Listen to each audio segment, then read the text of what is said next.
my main motto that I pretty much have to go back to every day is winners never quit, quitters never win. It's to never give up. I mean, nobody that's winning or on top or, nobody that is doing good quits. I mean, once it gets hard, you just got to keep going, keep pushing through. I mean, everybody has hard times. It's just what you learn from your hard times. You are now tuning in to the Roughnecks podcast with your host, Cole Nixon. Much love. I really hope you guys enjoyed today's episode. If you do, then be sure to subscribe, rate, and review, then pay a simple, cheap fee. All I ask is that you like the episode and then maybe share it with a friend you think would enjoy it as well. Help continue to grow this podcast and share the words of wisdom from all my guests that join the show with as many people as possible. As always, be sure to grab the bull by the horns and take control of your life. Let's get into this week's episode.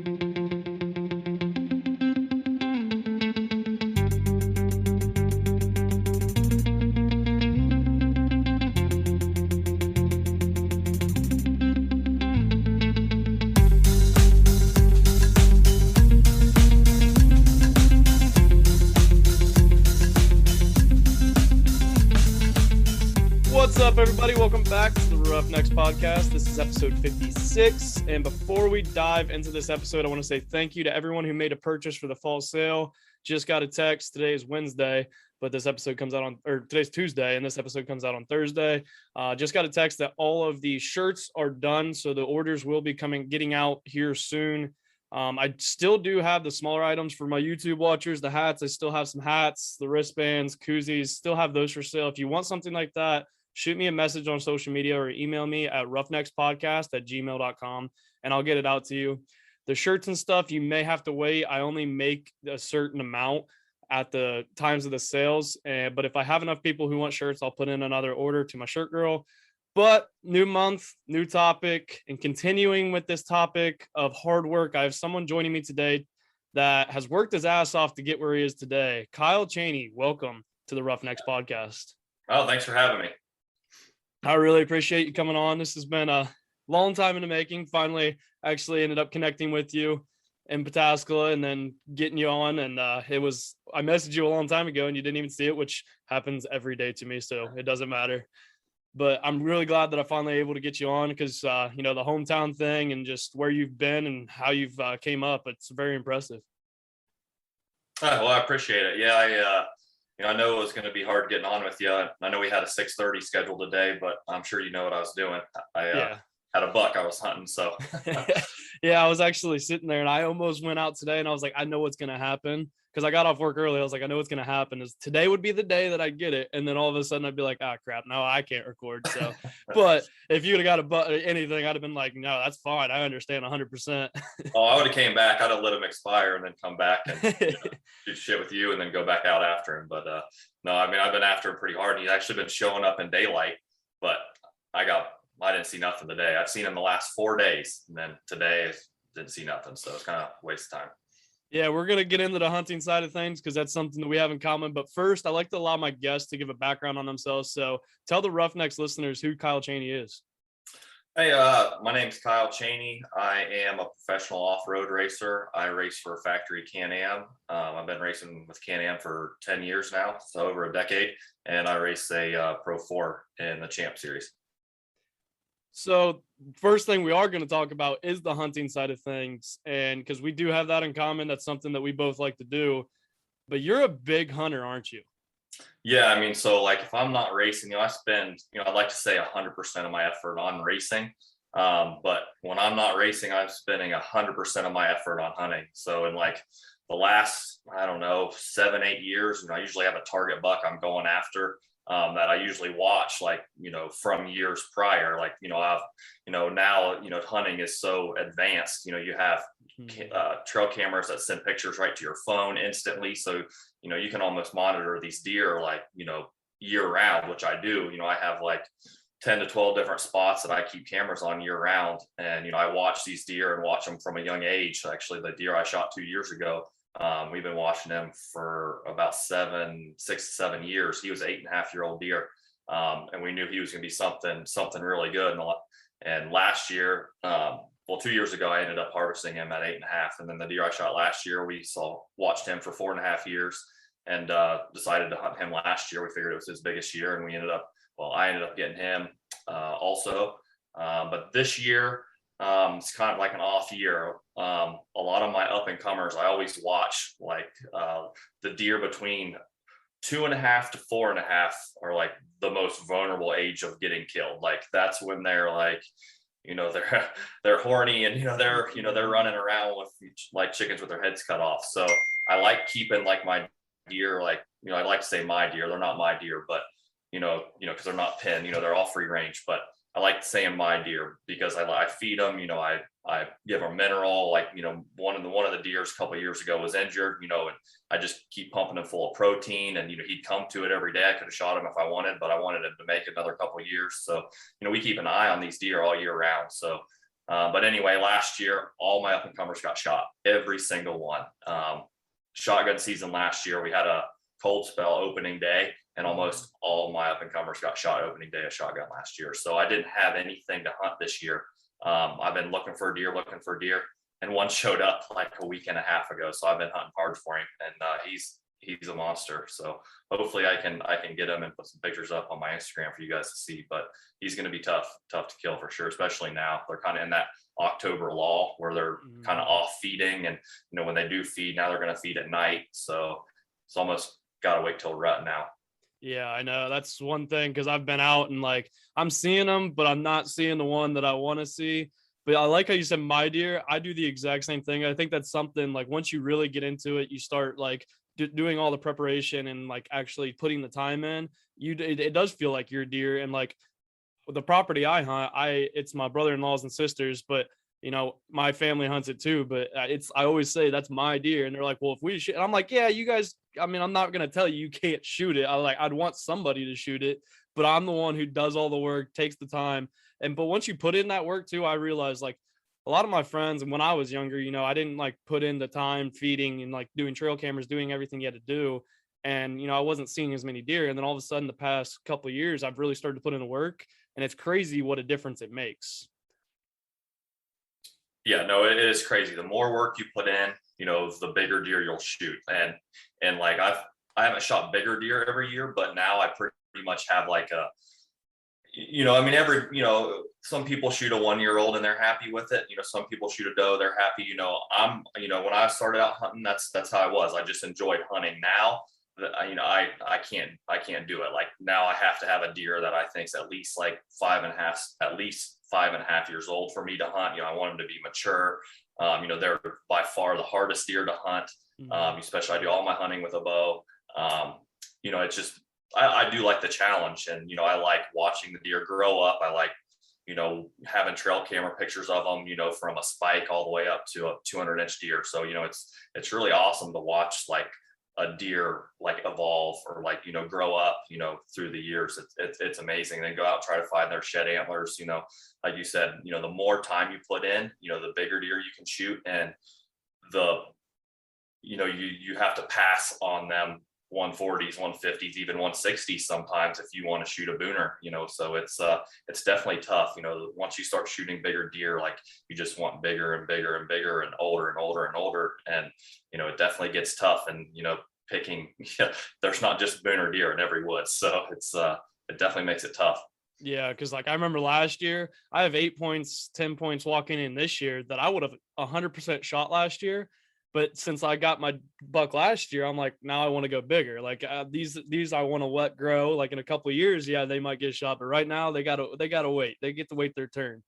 But how old were you when you first got into hunting?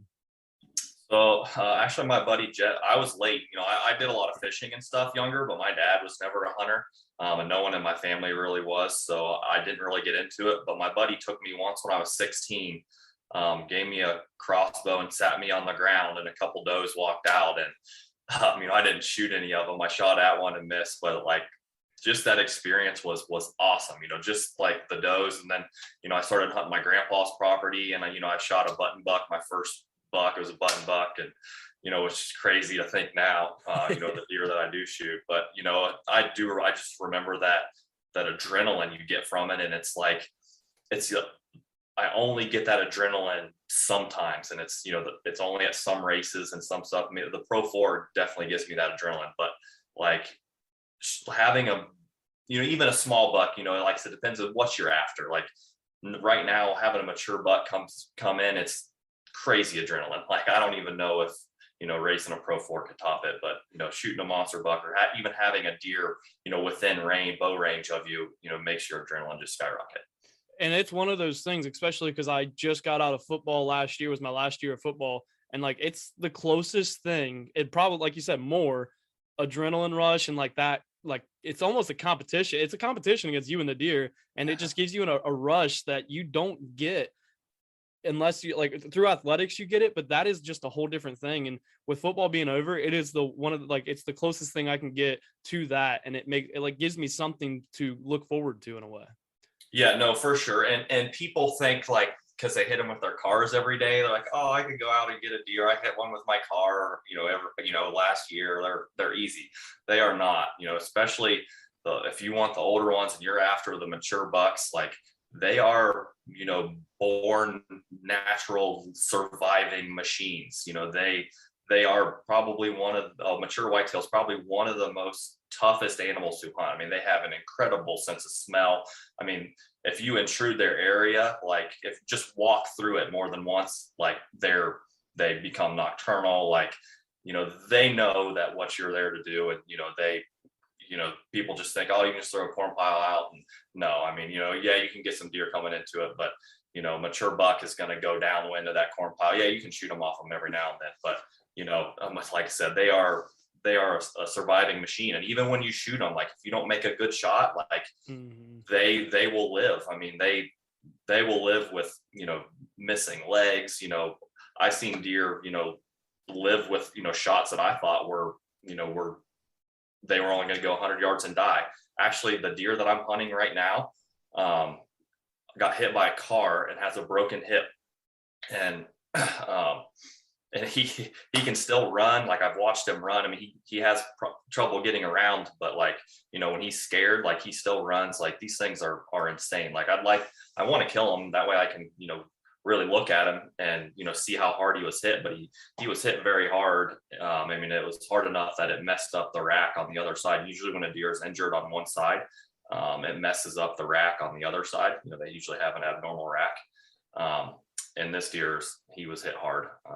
I don't know by what, but it was definitely a vehicle. Yeah, it's crazy too, because people think that it's so easy, but like the one thing that I learned and that I've always said, there's a reason they've lived so long. There's a reason they're so old and so big. Like it's because they have that survival sense and continue to live. But are you a morning or evening hunt kind of guy? Evening for sure. I mean, so like I hunt mornings in the rut, just because, the deer are kind of sporadic. And, usually during the rut, I'll sit all day. I usually go in the mornings to kill midday. I've killed a lot of my mature deer midday because like during the rut, the big bucks kind of know that that's the time that the does are bedded down. Big bucks don't want to be chasing does around. And, you've got your 2, 3, 4.5-year-old bucks just running like crazy during the morning and evenings. Well, they have to rest. So they rest midday, does bed down, big bucks get up, and then they start scent checking these beds for does. Like, they don't want to be chasing, so once they find a doe in heat, they'll kick all the other bucks off of her. They'll chase her around a little bit. They won't chase her, but she'll run, and then they'll breed her, and then they'll go on to the next. So I've killed a lot of my big deer midday, but usually like right now and in late season, I won't do a whole lot of morning hunts because you risk scaring the deer off the field, when you go in the mornings. Yeah. And I learned the lesson the hard way last year. I think I had something, I was at school, so all I could work was hunt was the weekends. And I was hunting a Saturday, hunted the morning during the rut, and then had something, I think, in the afternoon. So I got down, and then I think like an hour after I left the stand, like you see me walking past the trail camera, and then like an hour later, here comes a giant buck walking the other way. And I'm like, of course, that's the day I have something, because I wanted to stay out all day, but I just couldn't. And the rut is crazy. I haven't experienced a whole lot with the rut because I only got to really hunt. I only got into bow hunting last year, really. And I love it way more than gun now. but it's one of the ruts an insane time, and they're like you said, they're sporadic, and you never know what's going to come through when.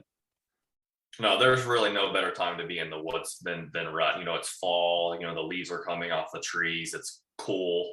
Like, the weather's cold. Like, it's really nice. Like, I love hunting the rut. And, it's so peaceful for me because, I race all year. Like, since February until now, I've been home like a total of 2 weeks. Like, I've been living out of my RV, at different races at different people's houses. Like, I have not been home, like, just going nonstop. And like just sitting in the woods, like, is just so relaxing to me. I love it, especially during the rut, sitting all day, not knowing what could come by. Like, usually, like, around now, like, you kind of know what's in the woods and what's, going to come. You kind of know their schedule, but, come rut, like, you never know. I mean, you can just be sitting there and there could be nothing going on for hours. And then the next second, the woods just explodes and there's deer everywhere. Like, it's an amazing time of year. Have you ever gone on other hunts other than just hunting whitetail here in Ohio? So the thing is like, I like doing whatever I do, like 100%. Like, I give it my all. And I like, like I said, I like watching the deer grow up. I like doing it. So I've never really went anywhere else and hunt. I've had the opportunities, definitely. And I have a few times. I went to Missouri and hunted with my buddy, and I went to Indiana and hunted with a buddy. But like, I've been invited on so many hunting trips, like to deer ranches and stuff where, they say, hey, this is where this deer's been coming in, you pay them $1,000 and they set you up in a tree stand and lodge you. I don't know. I just can't do it. I mean, I know a lot of people that do, and it is a good time, but I don't know. It's just not for me. The only hunt I really ever did do was Can-Am took me on a hunt. It was for like one of their photo video shoots that they were doing for one of the utility units. And we went to South Dakota and hunted, actually it was a buffalo. But it was a fun experience. It was a fun time. The buffaloes are huge. They're way bigger than you think, but I mean, it was fun. But it's not something that I don't think I would do, without them, covering it or doing exactly. All right, but I gotta ask, because I'll put a couple pictures on the screen for the YouTube of some of your deer. Which one's your favorite that you have so far? Your favorite kill? So that's a hard decision. I have a lot of deer that I put a lot of time in for, but I would say Cell Tower from 2 years ago was probably the. So I'll tell you a couple different stories. So Cell Tower was 2 years ago. He's got like a 26 inside spread. Like, he would have been a 190-inch deer, which is really big. When I shot him the first time, I actually shot him in October. And so this is how strong deer are. I shot him in October from 55 yards, and the broadhead hit his shoulder and bounced off. Mm-hmm. The arrow bounced back towards me. I'm like, you have got to be kidding. He ran away, and I had pictures of him the next night. I'm like, that is crazy. But he broke off like 7 inches of antler during the rut. And I ended up shooting him late season, but I've never put in any more time for a deer. Like, that was a 8.5-year-old deer. We know he was 8.5. We've been watching him for a long time. A bunch of people were hunting him. I mean, he was definitely a known deer. But I hunted him almost every day I could, with the wind. You got, like I said, a deer like that, you can't hunt them on bad winds. But I hunted him almost every day I could. We put in years of work for this deer. I didn't hunt him, until that year. So yeah, that was probably my most memorable deer. Last year, the deer I shot, it was just a freak story. I shoot him. It's snowing. I shoot him in the snow. It's like another long shot, like 60 yards. I think it's a really good shot, but is in the evening. And, if you don't know for sure, you back out. And so I backed out and waited till morning. Well, we got 4 inches of snow that night. So we went out and started tracking him. Of course, we can't find any tracks or any blood because, there's 4 inches of snow. So my buddy ended up finding some blood. And this deer, like, when I shot him, like, he ended up coming upwind. I mean, I could smell him. Like, he had just got done rutting. Like, he's super, like, it was the 1st of December. like he was, I don't know if he was like in second rut, but he smelled. Well, we went over to the bed that he found blood in, and I smelled it. I'm like, that's not the deer I shot. No way. I'm like, I already know there's no possible way that's the deer I shot. And he's like, man, there's blood. And he started following that blood trail. I'm like, it's not it. So I just started gritting the area, and he kept following the blood trail, and I just kept gritting. And then he started finding more and more blood. Well, he drew me off my gut instinct, and I started following the blood trail he was on. Well, we followed it for like 4 miles, and finally we just gave up and backed out. And I ended up going to California for a race, to Texas for a race. And when I'm in Texas, I just got this feeling. I'm like, I need to go back to where we last found blood and look for this deer again. Like, I know he's dead. I know my shot was good. So I got back from Texas. This was 2 weeks later. I walk in the woods. I'm walking like, with the 4 miles we went was like zigzaggy. So I'm like walking directly like a straight line, and this woods is huge. I mean, it's probably 1,000 acres, huge. Mm-hmm. So I'm literally walking a beeline to where we found the last blood. I trip over my deer. Like, I'm like, you've got to be kidding me. In the thickest stuff, like I double lunged him, crazy that coyotes hadn't got to him yet. Mm-hmm. He was still totally intact. Crazy story. Like, so we must have been following a deer somebody else shot or something. Like I said, I already knew it wasn't him, but I was just happy I found my deer. But it was just that gut instinct. Like, I knew he was dead. I knew my shot was good. But that's one of my crazier deer hunting stories.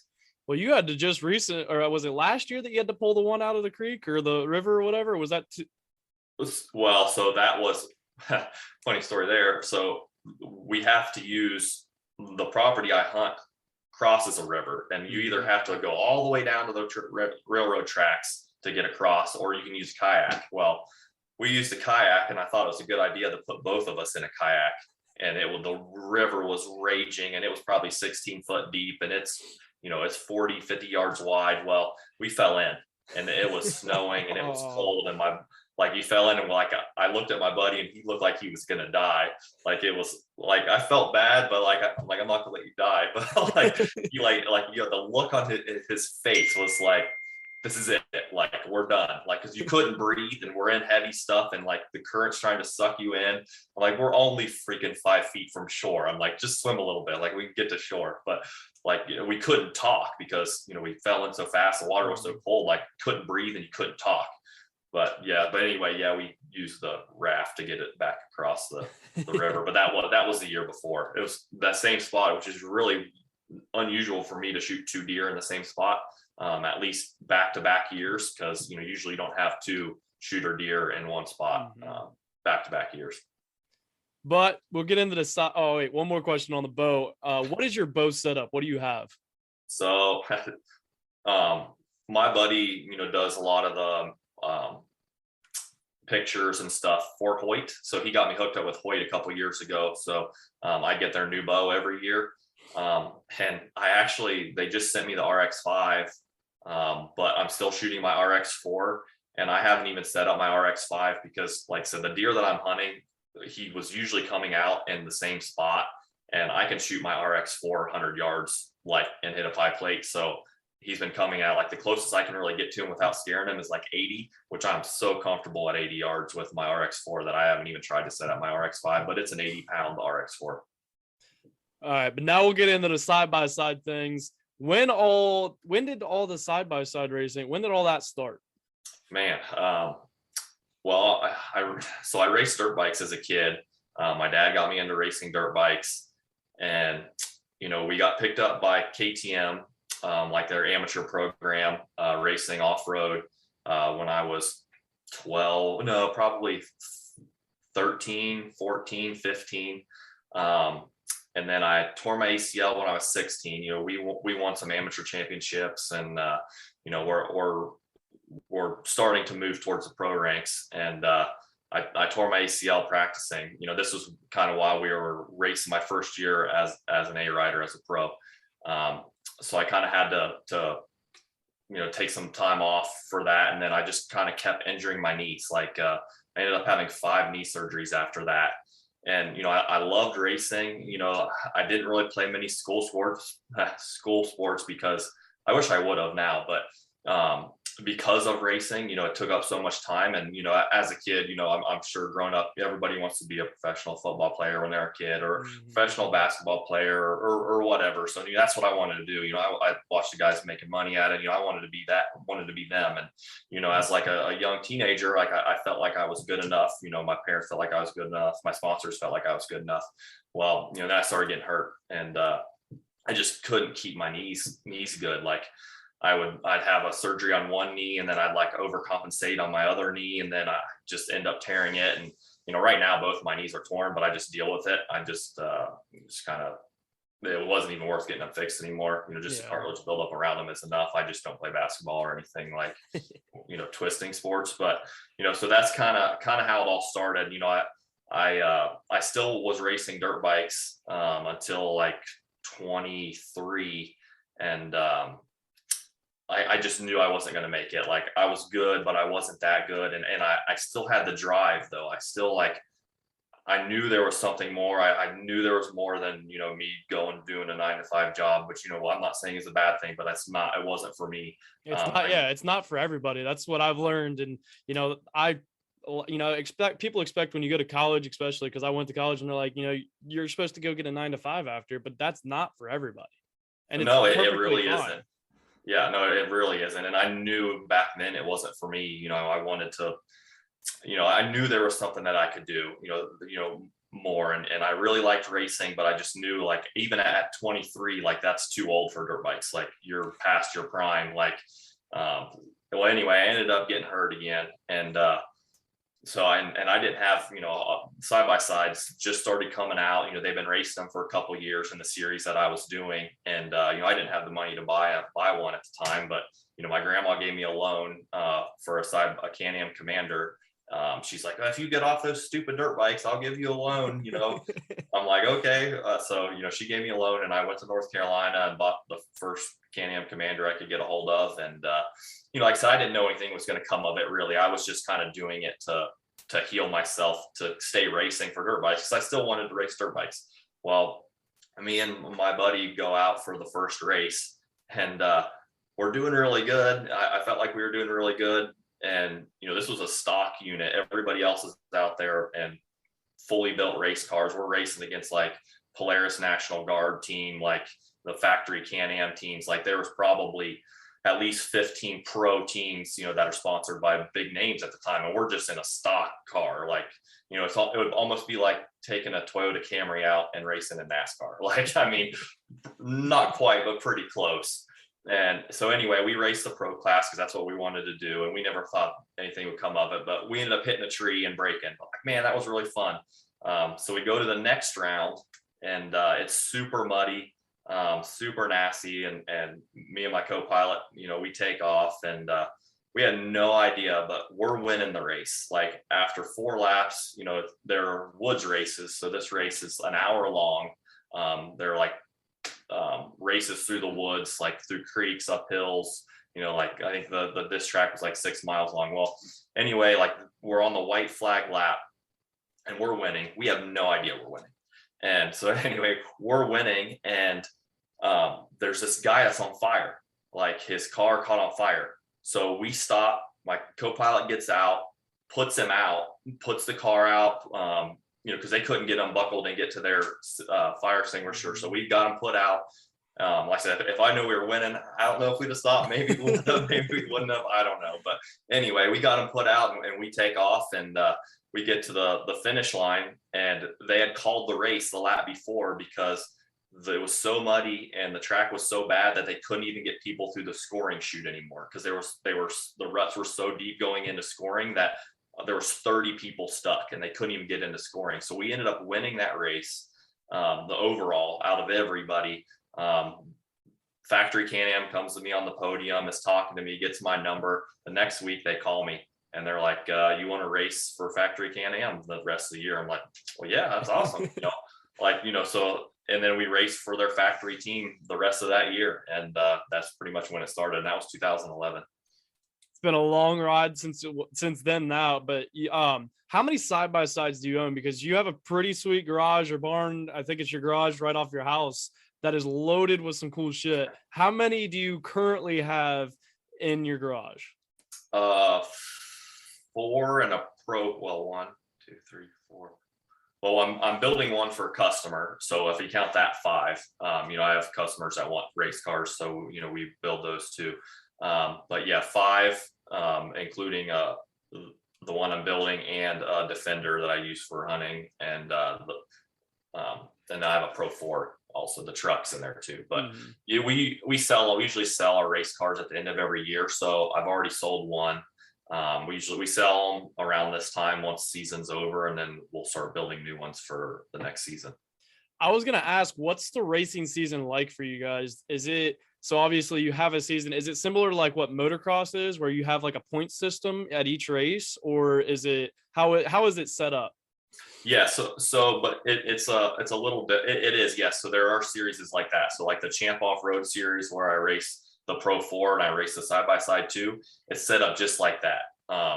Just like motocross, you have a point system, but then there's also other races I do too that are like one-off events. Like there's a race in Oklahoma that's really big. King of Hammers is probably the biggest off-road event in the United States. And it's just a one-off event hosted by Ultra 4, and it's in California. And then I've been doing some races in Texas. And so I do like some one-off races too, just try to stay busy. But like my main focus is a series called Side by Side Sports Champ Off-Road, and of course, King of Hammers. So take me through the process of like a race, like a week where you have races. Like, what is your whole schedule like in a way? Well, I guess I'll take you through a champ race weekend, where we race the Pro 4 and the side by side. So it's 2 different events, Saturday and Sunday. So you travel, you usually load in on Wednesdays. When I say load in, we get the trucks and everything in, get the awning set up, which is, a pretty long process. We have a big awning off the stacker trailer. We get everything out, get everything set up. Kind of go through tech and everything on Thursday. Got to go through tech. They inspect all your safety stuff and make sure you're not cheating and all this stuff. So go through that on Thursday, and then Friday is usually practice and qualifying for all the events. So the side by side and the truck. And then Saturday you go into racing. So you race the side by side and the Pro 4, and then Sunday you do it again. You do race the side by side and the Pro 4. So you get a double header every weekend. But it's, we pretty much bring enough parts to build a whole unit, like to one of those races. The trailer's packed full of about any part you could imagine that you could possibly need for the race weekend. I forget what I was going to ask now. So how often do you practice, like when you're back at home? Like how much hard, like, because there is a lot of work that I think a lot of people just think you just show up and ride. And like, that's all that's to it. But how much hard work is it? Like, what's the training like to prepare for these races? So the kind of funny thing about that is I don't do a whole lot of like practicing per se in the side by side or the truck. I mean, we do, a couple practice sessions, I maybe practice in the actual unit, maybe 5 times a year at most. The reason is because it's so hard to replicate like racing conditions or track conditions. Like usually, like if we do practice, we go rent out one of the tracks, which is very expensive, and you got to travel there. So we mainly do that to get ready for the year, and then once the year starts, we usually don't practice at all. But it's because there's so much work that goes into it during the week. I mean, you pretty much don't have time to practice. You pretty much go from race to race to race to race. Like there's no time during the week to practice. By the time you get packed up Sunday night, when you're done with racing, you travel Monday maybe to the next round, or if you have a week in between, then maybe you go home, or maybe you stay at a shop that's close to the next track. You get there Monday night or Tuesday. You wash units all day. I mean, it takes all day to wash these things. We take every piece of plastic off, the side by side in the truck. So it's pretty much an all day process to wash. So then you're into Wednesday. And then, like I said, sometimes you got to be back at another race. So you're already reloading to go do another race. And then you'll just prep the unit at the track. But a lot of times we have two weeks in between like the big events. So you spend Wednesday, Thursday, Friday prepping, the side by side in the truck, or not prepping, but taking apart, seeing what's broken, what needs fixed. And then you order your parts Monday, Tuesday, some stuff you got to have overnighted, and then you're putting it back together the next week, and then you're at the race. So it's like there's no time to test. But what I do is I'm 35 years old, so I used to always be in the gym. I would not miss a day. Like I used to do like a bunch of CrossFit stuff, because I really enjoyed it. I'd do heavy lifting. I really enjoyed working out. Well, I have bad joints, like I said, my knees, and then, my wrist. Now I broke my wrist racing dirt bikes. And it's just like the CrossFit just kind of, as good as it was for me, it was bad for me too, because it just took my joints and wore them out, like even worse than what they were. So what I've been doing the last couple of years is I've been mountain biking a lot. I do a lot of mountain biking, which kind of keeps like, your edge, like, since I'm not racing, everything's really fast, everything happens really fast. Well, I don't want to ride dirt bikes anymore because, for one, I don't want to, I don't like, you can get hurt riding a mountain bike too, but I don't think your sponsor would be too happy. Yeah, if I got hurt, I had probably, like I said, I have to make my house payment. So, but, riding mountain bikes, it's really good workout. It's really good on your knees. Like, it's super fun. Like, we have a bunch of awesome mountain bike trails, here in Central Ohio. Mm-hmm. Hornsell, they just put like 50 grand into Hornsell in Newark, and it is awesome. Like, it's by far the best like downhill park like in Ohio. So I mean, and it keeps me sharp too. So like, I don't, you can keep that good focus, on when you're mountain biking, you have to, stay agile and sharp. So I think it's really good for racing. So I don't necessarily practice, but I stay focused on what I have to do. What is the furthest distance that you've had to travel for a race? Because obviously you have to drive to your races. What's the furthest distance that you've had? So this race I talked about, it's called King of Hammers. It's in Johnson Valley, California, which is, it's like a couple hours out of Los Angeles. And we travel out there like 2 to 3 times a year because we do test for that race. So we do go out and we practice. Like, you don't know the track when we go out. So I'll probably go out in December to pre-run, test new suspension stuff. Like I said, this race is huge. Like, it is by far the biggest race in the United States. So we spend a lot of time like getting ready for this one event. So I will drive back and forth to California 2 or 3 times just to practice, because King of Hammers is like, what I like about it so much is it's a little bit of everything. It's like a 300-mile race, like 100 some miles is in the desert, and then like the rest of it's in the nastiest rocks that God put on this earth. Like, you pull up to these things and you would not believe that a side-by-side could go up or down these things. Like, there are drop-offs that are 20 feet straight down, like, and then some of them you got to go up, you have to winch up this drop-off. So it's like, it's really crazy. Like, if you can watch some of like King of Hammer videos like online, I'll post one on the YouTube video. I'll put your little clip from the King of Hammers onto here. But they are King of Hammers is crazy. So that's what I like about King of Hammers, is because it's technical. It's a little bit of everything. You got to have pitch strategies involved. And like I said, we spend a lot of time in Can-Am. That's a really big event for them. So you talked about your co-pilot. What exactly, take our listeners through kind of what your co-pilot does for you. So a lot of the races I race now, we don't have a co-pilot, like the short course stuff. It's more like a shorter race on like a motocross track. Those we don't have a co-pilot, but like King of Hammers, we do have a navigator. So you're allowed 150 foot on each side of the march trail, which they'll give you. You have a GPS. Pretty much like a fish finder in the car, and he has it in front of him, and he's telling you which way to go, which way the track is. So we have headsets on, and he's telling me left. Just kind of, I'm sure everybody's seen like in-car rally stuff. Pretty much the same thing, just navigating me through the desert and then the rock trails. And then once they usually give us the track map like a couple days before the race, so we'll go pre-run that track, and then he can put in markers like say, hey, there's a big nasty drop off to the right, stay left at this interchange or whatever. So it's just like, or like this whoop section's really nasty in the desert, make sure you stay right, 100 feet. So like, he's over there like reading this GPS screen the whole time, which I could not do. I mean, we're going through the desert at 100 mph through 5-foot deep whoops, and he's holding onto the screen looking at it. I would puke.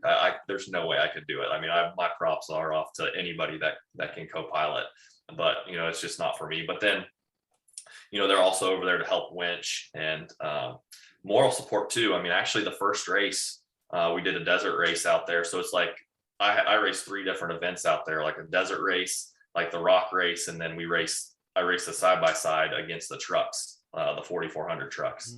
But anyway, the desert race was just like a 380-mile desert race. And you're not allowed to, we got a flat tire after one of the pits, and you're not allowed to turn around and come back. Like, you have to go to the next pit. And we'd already used our spare, and we didn't get a spare in the pit because I'm like, I can make it. And I didn't like the way the car handled with the spare. So literally we get a flat right out of the pit. We weren't a mile out of the pit, and we have like 70 miles to the next pit. So we start going, and we have the lead at this point. And I'm like, man, we did like 30 miles, and it's a front flat, and it's hard to drive. I'm trying to still go fast. And I'm like, dude, I think we're done. He's like, no, we can still win. You can still win. Keep going. Like, so he's there for like moral support too. Cause it's like, I was like, I hate quitting, and I'm not a quitter, but like, I'm like, we have a flat tire. Like, there's no possible way that we can make it 70 miles through the desert with this flat tire. No way. He's like, yes, we can. Yes, we can. And that was all it took was him saying that a couple times. And we ended up making it, and then got a new tire, and came down to the last lap. It is a lap race too. And we ended up getting another rear flat, and we finished with a rear flat, but we ended up winning that race. So it's a good thing we stayed out there. So I noticed on your story and on his story, recently you were with Travis Pastrana, weren't you? Yeah, I did. That's actually what I was on the way back from the other day when we were supposed to do the podcast. We were up at ERX for the Nitro Rallycross. It's a rally series that Pastrana's has some ties with in the United States. Right now, I think they're going to go international next year, but so it's like a short course rally race that they called NRX, Nitro Rallycross. We were up there doing that, and actually Brian Deegan rented one of my side-by-sides for the race, and Travis Pastrana rented one of Scotty's side-by-sides for that race too. And there's also some other big names in the mix. Andrew Carlson, Tanner Faust. There were some other big names that raced the side-by-side that weekend too. We ended up winning the first day, and then the second day we had the pole position. We were fastest in the heat and qualifying, and then I got hit in the second corner, and it broke my rear knuckle. But Tanner Faust ended up winning. But actually, it was when me and Pastrana were in our heat together, and I was in front of him, and he was. I was pulling away from him, and he was trying to catch me, and he ended up hitting the wall. He hit the concrete K wall, and he wrecked the car so bad that it took the motor and transmission and broke the motor and transmissions out. And the motor and transmission was sitting in there sideways, and it tore his a muscle in his shoulder. He hit hard. So yeah, he wasn't able to race anymore. Yeah, I saw on his stories, he posted pictures and said trying to keep up with Kyle Chaney. And I was like, wait a second, what? yeah, he hit the wall pretty hard. Yeah, he was done racing side-by-sides after that. Oh, he finished the weekend in the Subaru, and I think he won. I'm pretty sure he won. Oh, no, I think Scott Speed won, but I think he might have got second. If anybody knows who Travis Pastrana is, if you're listening to this episode, then he's probably one of the craziest. From a kid, he was crazy and just did anything. But Still. I want to... Great. Yeah, it's insane. But I want to ask you what your favorite win of all time is. Oh. I had to ask what your favorite buck was. Now I got to ask you what your favorite win is. So that's kind of you. So I won King of Hammers this year. And like I said, it's by far the biggest race in the United States. I get paid by far the most for that event. And you would think that would be my favorite, but actually last year, 2020 at King of Hammers, I got second place that race. It's not a win, but that's probably my greatest, that's my favorite. That was my favorite. I guess it's not a win, but favorite achievement podium. In a way. Achievement. Yeah. because this year I was kind of like, well, I'll start last year. We were actually leading the race. We were leading King of Hammers, and we were dropped down over this big rock drop they call backdoor. Well, Scotty got out, was my co-pilot, and he hooked a strap onto the back of me. So when we went down, I wouldn't flip over forwards, and he saw oil on the bottom of my skid plate. So when he got back in, he's like, hey, you got oil on the bottom of your skid plate. And we're only 60 miles in at this point into like a 200 some mile race. So I'm like, okay, well, we'll get to the next pit, and every pit we'll just have them put oil in. Well, we're trying to radio the pit and tell them that, we need oil for the transmission. Well, we have no radio communication with the pits at all. And when you get to the pit, you can either pull in or you can bypass the pit. Well, the race bypasses the pit, but if you pull in, you have to do 25 mile an hour. So we're leading the race. We have to pull into the pit, and we're in such a hurry. We tell them to tell the next pit that we need oil. Well, at that point, we get passed. So we're in second. It's super dusty, crazy dusty. Well, we're going through the dust. We're going up this huge rock hill, and I ended up hitting a rock in the dust and flipping the car on its side. And it's a mountain. We're on the side of a mountain. And anyway, me and Scotty are trying to get the car up. We can't get it uprighted. We use a jack to get it like a foot off the ground, and we finally get it up. Well, once we get it up, it's still in gear. I didn't put it in park, so it starts rolling down the hill backwards. And we had worked so hard to get this thing over. Like I could deadlift like 550 pounds at the time, and I bet I lifted 700. I was gassed, and I'm like, I'm not letting this thing go. So I part of me wanted to jump in and put it in park, but I'm like, if I jump in, I'm not strapped in, and this thing rolls, like I'm probably gonna roll to my death, because it is like, it's a mountain. And it would have been bad. So I'm like, I'm just gonna try to slow it down. So I stayed outside of it and tried to slow it down. Well, it hit me, and it got my feet and my legs trapped between it and a big rock, and it hit me, and I went flying, and it ended up stopping in the trail. But it broke my foot, ripped both my shoes off. I didn't even know it broke my foot till I went to stand up, and I couldn't stand up. And this is all on video. Like, we have a helicopter flying right above us that has all this on video. So I'm like scooting to my car. I get in the car. At this point, I didn't know my foot was broke. I just knew something was wrong. Like, my shoes were gone. It totally like ruined my foot. Well, anyway, I get to the bottom of the hill. The power steering's out. I turn around, go back up the hill, get Scott. We ended up fixing the power steering. By this time, we're 20 to 30 minutes down. We're probably, we'd had a big lead, but we're probably back to 8th or 9th. And we ended up, we kept going. We never gave up, and we worked our way to second. At the end of the day, we worked our way back up to second, and we only lost by 2 minutes and 30 seconds. We made like almost 30 minutes. And since that day, all I thought about was winning that race every single day. Like, there wasn't one day since that day that I didn't think about winning that race. So pretty much I prepared myself all last year to win this year. And after I won this year, it's kind of like, I won, no big deal. I definitely don't like losing. Winning really doesn't mean that much to me. It's kind of the losing that does.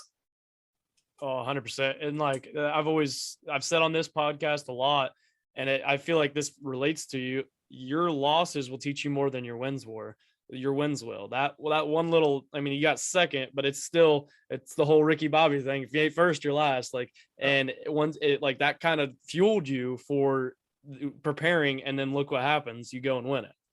Yeah. So we won everything at King of Hammers this year, but like I said, I haven't had, since I won now, I feel like I've almost lost it, because that's not like, I remember last year, that's all I thought about. It's what drove me last year. And now, it's not, but I have other stuff that's driving me now. We had a bad season. It wasn't because, we just had some bad races in champ this year, and, we're in the Pro 4 now. I feel like we're contending for podium spots every race. And, so now I have other stuff to drive me, but, nothing drives me like a loss, for sure. Yeah.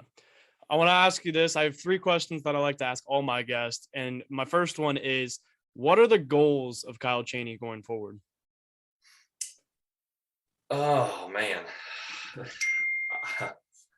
Well, I'd like to say, I mean, I definitely, I want to win a Pro 4 championship, which is going to be very hard. I mean, this year I had no budget in Pro 4, and I'm going up against, Monster Energy teams, NOS Energy Drink, Red Bull, you name it. I'm going up against, probably 8 to 10 teams that have $1 million budgets, and I had nothing, and we still ended up, with some podium positions this year. And, I'm not gonna say anything, but I think, we'll end up with a title sponsor for next year for the Pro 4. I can't say anything as of right now, until the deal's done. But, I think next year in Pro 4 will be good. But no, I want to win a Pro 4 championship. I mean, that would be, and those guys, everybody in the Pro 4 is a 10 out of 10 driver. I mean, so that's my main goal right now for sure is the Pro 4. But, in the side-by-side, like I said, I've pretty much already done it. I mean,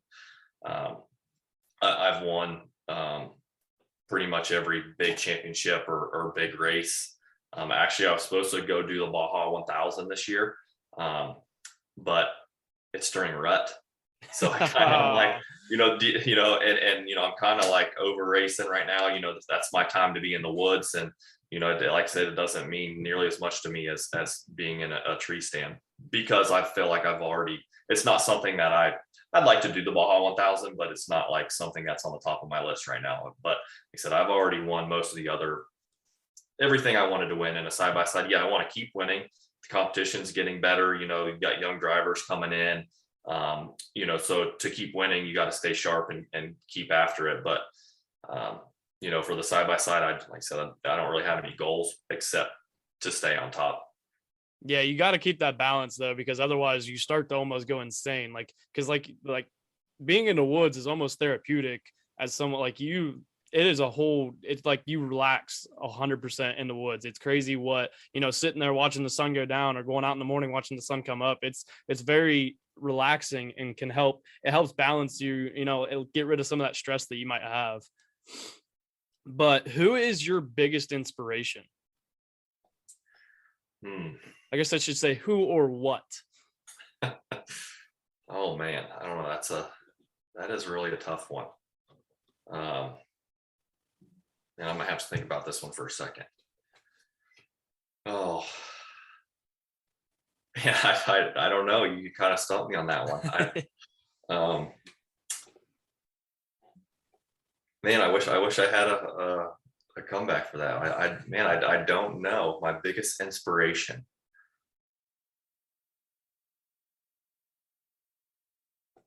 Man, I'm at a loss. That's good. I got another question. That's one of my favorite questions. So we'll just move on to that one. But it's, if you could go back in time and tell your 16-year-old self one thing, what would it be? Oh, I for sure know this one. It would be buy as much Bitcoin as you possibly can. That is hilarious, because that is what we talked about at work today. Nah, really? Yes. Oh man. As a 16-year-old, I don't think they have Bitcoin then, but I would tell myself when Bitcoin comes out, empty your freaking piggy bank. I don't care if you got to go get a loan, buy as much freaking Bitcoin as you possibly can. That would be what I would tell myself. I mean, not really. I mean, I would, but yeah. I would probably tell myself to be more outgoing. I'm not a people person. I am better now, but growing up, I never really went out. I didn't drink or do anything. I didn't go to bars, and I'm not saying it's bad. I do now, and I enjoy it. I didn't go to a whole lot of parties. I didn't hang out with a lot of people from school. I was too busy working on myself and, what I thought was my career at the time, dirt bikes. So, I was either in the gym or I was riding. We were riding dirt bikes every day, till dark, and then we get home and work on them. Like, that's just what I did. And, that's what I wanted to do. But, if I'd go back now, I'd go back and tell myself, to go out and party. It's okay to drink a little bit, you don't have to get plastered, but, go be social. That's probably what I would tell myself, because I feel like, I missed a lot of that growing up, because I focused so much on racing and what I wanted to do that I kind of lost track of what, life actually was or is. So I do that now. I do, go out and socialize and drink and, stuff, but I do feel like I missed out on that as a kid because of my career.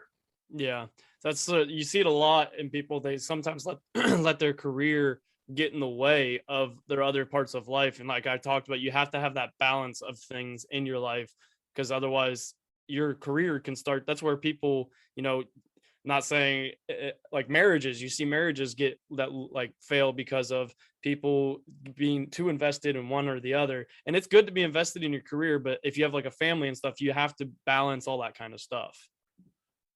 Yeah, for sure. And like I said, I didn't do a good job at it as a kid, for sure. Even as a young adult, I was horrible at it. It really messed up like my love life, or whatever you want to call it. I have no kids right now. I don't even have a girlfriend right now, but because I spend so much time, doing what I love and trying to stay on top, that, I don't have time to focus on other things, which like I said, I'm trying to get better at that. That's what I need to get better at. Yeah. But this leads us into my favorite segment of the podcast, which is Motivation Monday.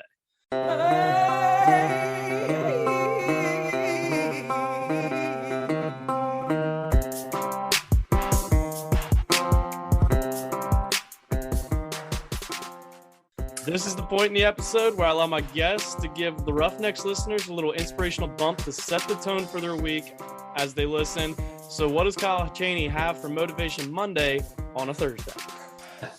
Well, man, it's going to be short and sweet. I mean, I'm far from a motivational speaker. I mean, I'm the one that needs all the motivational quotes, but there's one quote, that I pretty much live by. And I think that almost everybody can, whether you're working at McDonald's or, you're a top CEO of some corporate bank. But, my main motto that I pretty much have to go back to every day is winners never quit, quitters never win. It's to never give up. I mean, nobody that's winning or on top, or, nobody that is doing good quits. I mean, once it gets hard, you just got to keep going, keep pushing through. I mean, everybody has hard times.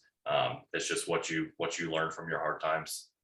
Yeah, the thing about that is that can relate to, like you said, McDonald's, but it can also just relate to life in general as well. Like you can't, like you said, you're going to have hard times. That's part of life. And that goes with, it always comes back to the slogan of this podcast, which is grab the bull by the horns. And, I look at it as the bull is life and we're the bull rider, and it's going to knock you down, but you can't just lay there and let it walk all over you. You have to get up, grab the bull by the horns, and take control of your life. And only you can do that. You can't expect everybody else to do it for you. So don't give up when things get hard. You just have to keep pushing. It like relates to the story you told about the tires, where you didn't think you were even going to make it. And then look what happens. You just keep pushing, keep going, and good things can happen.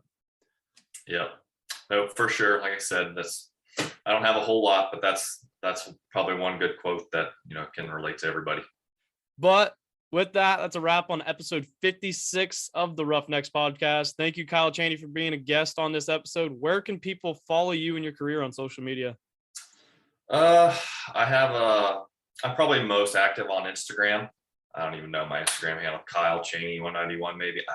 I don't know. And it'll be tagged on our social media, yeah, so if they want to find it, they can go see it. I'm far from a social media person. Yeah, I struggle with it, and especially with this podcast, where I'm to the point where I'm hiring somebody to do it for me, so I don't have to worry about it as much, because it is a lot. Like once you get busy, it's hard to like, oh, I need to post this. It's just a lot to do. No, for sure. But be sure to go give him a follow, and then follow the Roughnecks on social media as well while you're at it. Be sure to check out the fairly new TikTok for some behind the scenes stuff. But until next week, make sure you grab the bull by the horns. Life is hard and is going to walk all over you. Get up. Oh, wow. I just completely messed that up for the first time in 56 episodes. I don't know what I was thinking. I got you flustered. I said it perfectly earlier, but now I can't even think it. I don't know what just happened. But life is hard and is going to knock you down just like a bull does to a bull rider. Get up, grab the bull by the horns, and take control of your life. Until next time, Roughnecks out.